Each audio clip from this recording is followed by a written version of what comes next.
suis architecte dans un cabinet bruxellois qui fait principalement du tertiaire, d'accueil des enfants, des écoles, des crèches, au standard passif bien sûr.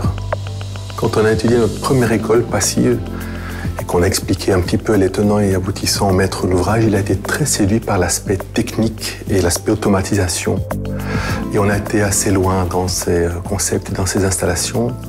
Et au final, on se rend compte qu'il y a des limites à avoir été aussi compliquées. Pour moi, dans les bâtiments à haute performance énergétique, il faut simplifier les techniques. Parce qu'en ne les simplifiant pas, on a le risque d'une perte de contrôle sur les différents composants, sur la gestion, et de là, une perte de confort pour les utilisateurs.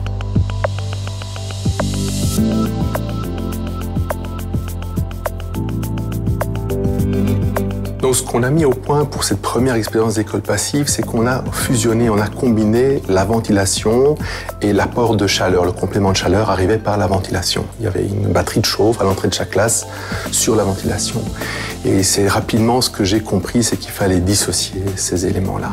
Au début, le directeur de cette école, de cette première école, était très satisfait de pouvoir combiner ventilation et chauffage parce qu'il n'y avait plus de radiateurs dans les écoles, dans les classes, plus de vannes thermostatiques vandalisées, plus de radiateurs qui pouvaient même être arrachés des murs. Mais on se rend compte que le premier ressenti confort, c'est la température.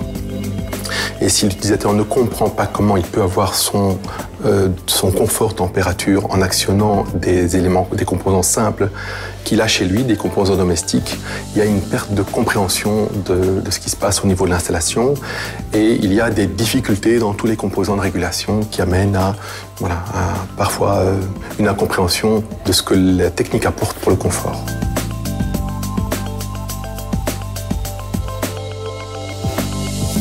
La gestion dans cette première école a été faite local par local, en fonction d'une détection de présence et de différentes sondes.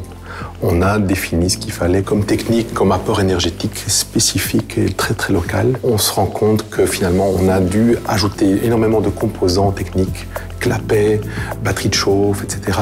Et pour toutes les techniques qui étaient à mettre en œuvre, chauffage, ventilation, éclairage, protection solaire, on a chaque fois, avec le maître d'ouvrage, choisi des composants qui étaient automatisés et qui étaient centralisés. Et la limite de ce choix-là, c'est que maintenant tout se trouve dans une grande GTC qui est très complexe et les utilisateurs et le gestionnaire ne savent pas agir sur les différents composants.